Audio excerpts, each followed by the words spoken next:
Michael and I used to ship them off in the summer, and they used to have like grandparents' rules, which are the best rules, right? Oh, yeah. They do everything they want. But now, FYI, my kids are not kids anymore. There are people you watch on a screen, and then there are people you can't forget. Catherine Zeta-Jones never asked to be unforgettable. She burned it, first with survival, then with grace. Before the Oscars, before the red carpets and the impossible gowns, there was a little girl in Swansea, Wales, gasping for air, while her parents prayed outside a white door that felt like a wall. A doctor cut a line into her tiny throat so she could breathe. A tracheotomy. Life or death. She lived. And the scar under her chin became more than a mark. It became a compass. Every time life tried to take her breath, she remembered. She'd already fought for it. The house she grew up in smelled like bread and steam. Her father was up before dawn for the bakery. Her mother sewed with patience and met the world with that quiet, stubborn faith you only learn when the rent isn't guaranteed and the shoes are passed down. Catherine wasn't raised in a castle. She was raised in a family that believed work could spin straw into gold if you kept your hand on the wheel. She sang in the living room as if the walls could open. She danced like the floor could lift her. And then fate, odd and ordinary, knocked. A lottery ticket. £100,000. For some families, that would mean vacations and designer bags. For the Zeta-Jones family, it meant a bigger dream and a bolder bet. Lessons, coaching, travel, and time. Her father said, she had that fire from the start. We just gave it air. They didn't buy a throne. They built a runway. By 4, she was on stage in church halls. By 11, she was belting Tomorrow as Annie. By 13, she was lighting London in Bugsy Malone. And at 15, while other girls were scribbling crushes in the margins of school notebooks, Catherine did something most adults don't dare. She left school for the stage. Not to chase fame. She wasn't naive. She left because in her bones, she knew there was no plan B. People called it reckless. She called it honest. The world doesn't always reward honesty. Her first film break felt less like a break and more like a bruise. A French production, 101 nights, promises, cameras, and then a whimper at the box office. Almost no tickets sold. Her name slipped down a list that had never really held it. She didn't pout. She went home. England, stage, television, brick by brick again. The Darling Buds of May turned her into a household name in the UK. She smiled through victory, but inside she still heard that early failure scratching at the door. It takes a certain kind of courage to try again once, and a different kind to try again forever.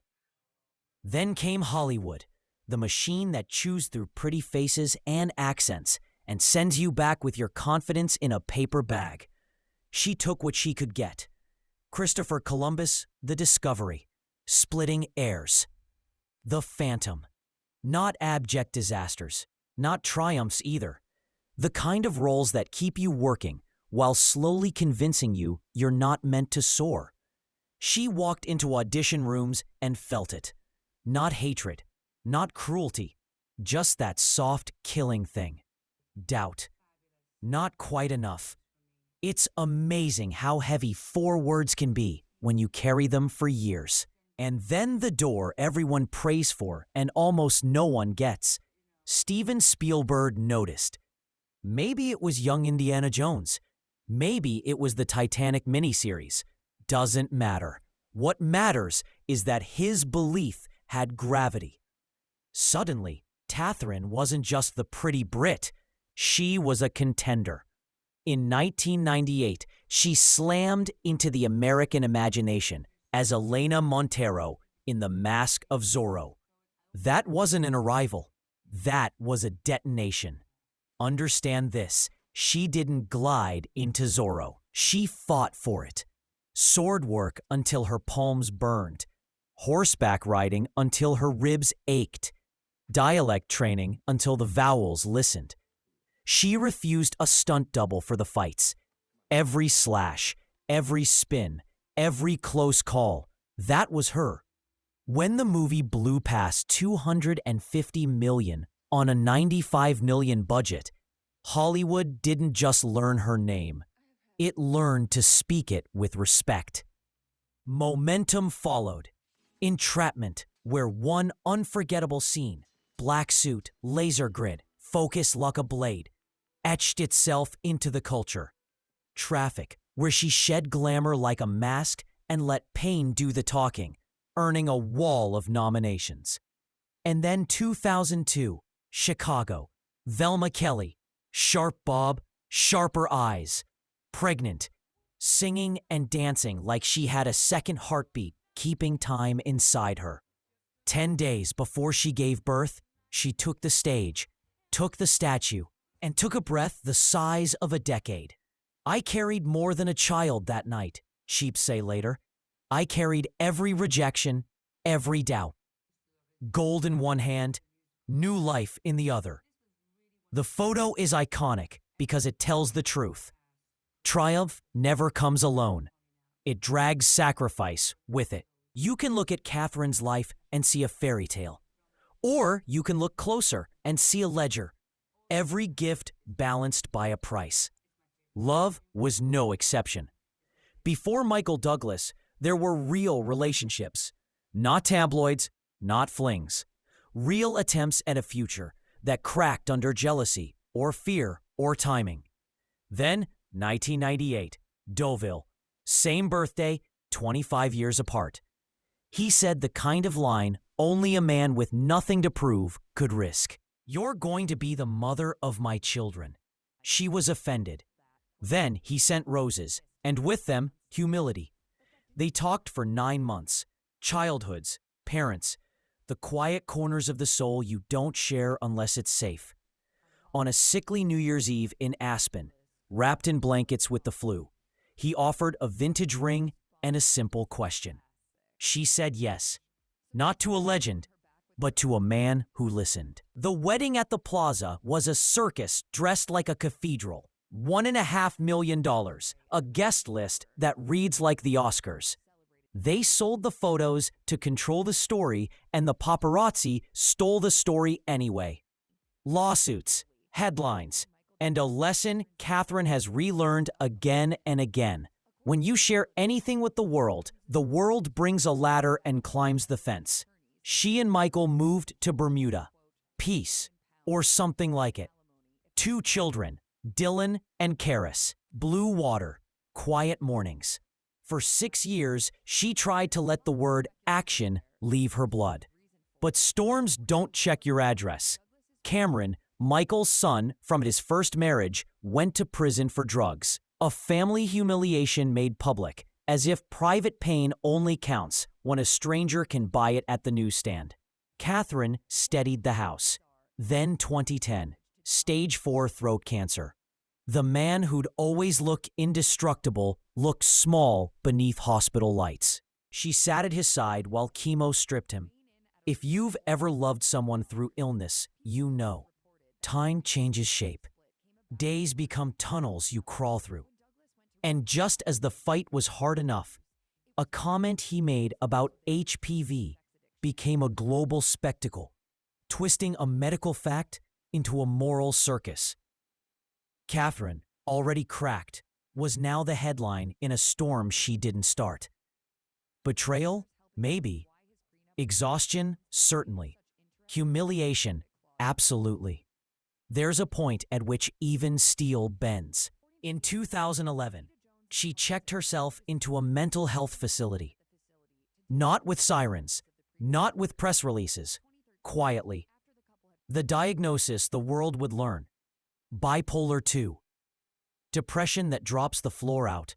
Hypomanic spells that steal sleep and give you a counterfeit sense of flight. She had been masking it for years, smiling for premieres while her mind ran like a wounded animal. When the story leaked, She chose honesty over shame.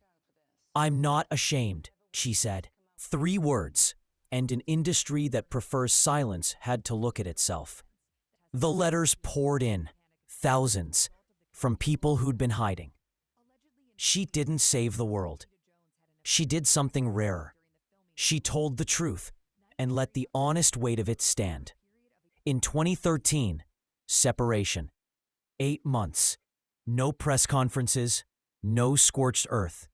Just 2 people who were tired and hurting, living apart to see if the thread still held. The tabloids filled in fantasies. The truth was simpler and harder. Healing takes space. And when the space did its work, they found their way back. No parade. 2 hands again, in the dark. Life didn't stop throwing tests. 2018 brought old allegations to Michael's door. In public, Catherine stood steady. In private, she bled. "I didn't sign up for perfect," she would say. "I signed up for love." That sentence is either a cliché or it's a vow, depending on how you live when no one's looking. They kept living. Children grew and left for college. The house grew quieter in the best way. In the mornings, coffee, jazz, bare feet on cool floors. In the evenings, conversations without microphones. She split time between a sun-drenched estate in Spain, olive trees, stone, the smell of earth after heat, and a Manhattan apartment, watching Central Park turn seasons. She held a CBE not like a trophy, but like a nod from home. She built Casa Zeta-Jones, bedding, tableware, scent, because beauty belongs at the breakfast table as much as the ballroom. She structured her estate. She funded scholarships for young Welsh performers. Not loudly, properly. And she worked. Not constantly, pointedly. When she walked into Wednesday as Morticia Adams, she didn't wink at nostalgia. She honored it. Elegant, a little dangerous, amused at a world that thinks darkness is something to fear. Reinvention isn't reinvention when you're just returning to what you are, a woman who understands timing. Ask her what scares her now, and she won't say age. She'll say wasting time. So she guards it. Yoga at dawn, breath work, lemon water, dermatologist appointments she won't miss, a macrobiotic stretch that isn't about being 20. No one beats the clock. It's about being present enough to hear the clock and choose joy anyway. The face you see isn't surgery bragging. It's discipline glowing. Does the fog still come? Yes. Bipolar doesn't retire when you do. There are days the bed feels like a shore you can't swim from. She said as much. But the difference now is that she fights in the open. She'd rather be honest than perfect. She'd rather be whole than adored. And that choice, quiet, stubborn, has a way of turning into legacy. Look, there's a paparazzi shot I can't stop thinking about. Not a gown, not a premiere. Catherine on a balcony, morning hair, linen robe, coffee. So what do we make of this life? A lottery ticket in Swansea. A girl who learned to breathe the hard way. A teenager who told fear to move. A young woman humiliated, then reborn. A wife who stayed through hospitals and headlines. A mother who hid her children from the wolves. A star who said the word bipolar out loud and didn't flinch. A marriage that broke without breaking apart. A career that shifted from explosion to elegance, from pick me to watch this. At 55, Catherine Zeta-Jones isn't chasing applause. She's curating it. She appears, we look up, and then she disappears back into a life that looks like wisdom. Space, family, work with meaning. When you see her now, you're not just seeing beauty. You're seeing survival that learned to walk in heels. So, what do we make of this life?